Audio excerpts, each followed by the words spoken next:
This is Greg Penglis for Action Radio with Founding Moments, insights into our founding documents, sponsored by Santa Rosa Volunteers here in Santa Rosa County, Florida. Santa Rosa Volunteers is available at their website, SRV1776.com. That's SRV1776.com. This is one of the shortest of any Federalist or Anti-Federalist papers and gets right to the main issue of taxes in the first paragraph.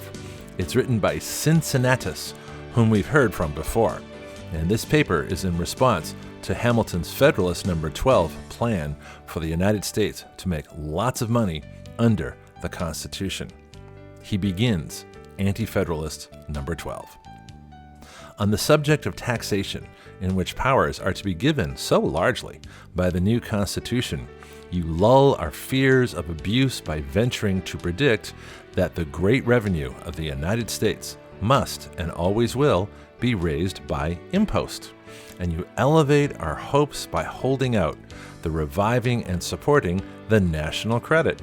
If you have any other plan for this than by raising money upon the people to pay the interest of the national debt, your ingenuity will deserve our thanks.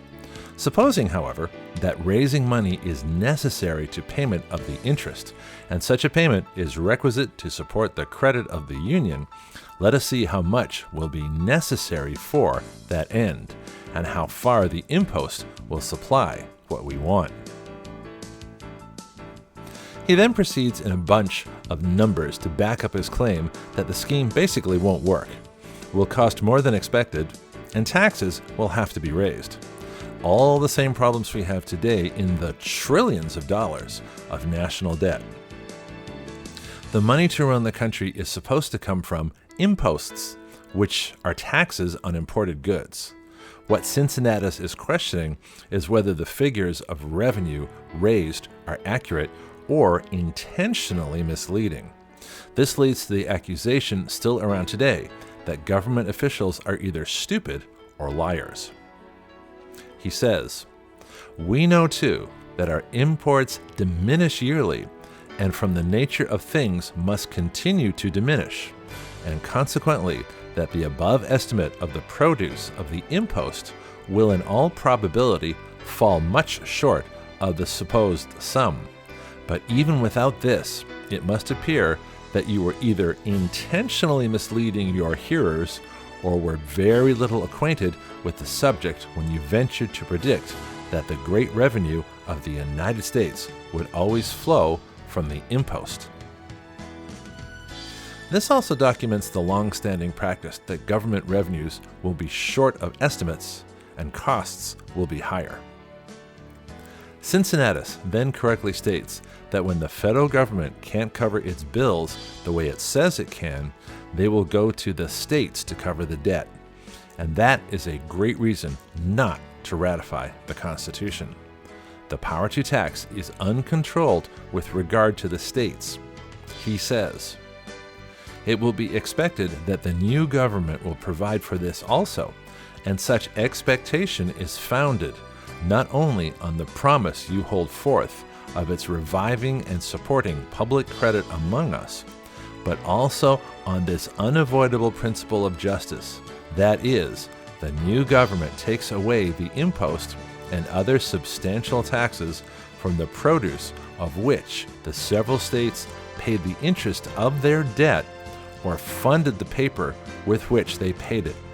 The new government must find ways and means of supplying that deficiency in hard money, for paper cannot be used without a violation of the principles it boasts." Cincinnatus is really good at explaining things and doesn't need any help from me.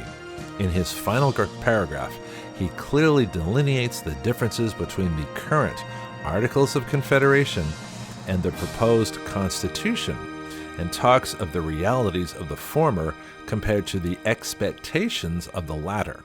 Well, expectations are easy to declare, but much harder to meet, which is the point of the final paragraph, that the Federalists simply want the people to trust them, and they will manage everything. Sound familiar?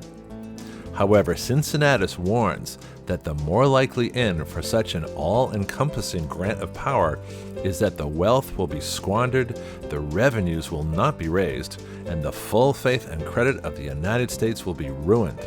And now, the national debt stands at some $30 trillion.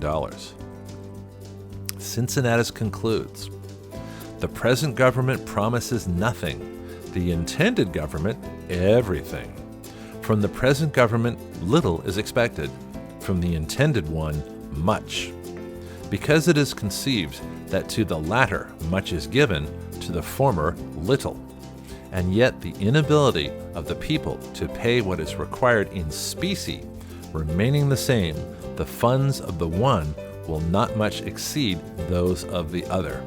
The public creditors are easy with the present government from a conviction of its inability to pay.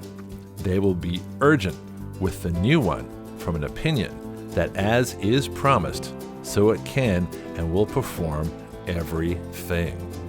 Whether the change will be for our prosperity and honor is yet to be tried. Perhaps it will be found that the supposed want of power in Congress to levy taxes is, at present, a veil happily thrown over the inability of the people, and that the large powers given to the new government will, to every one, expose the nakedness of our land. Certain it is that if the expectations which are grafted on the gift of those plenary powers are not answered, our credit will be irretrievably ruined."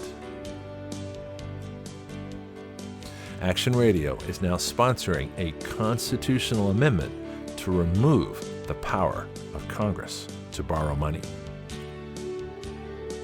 The source for the Federalist Papers is federalistpapers.org. The Anti-Federalist Papers are from selfeducatedamerican.com.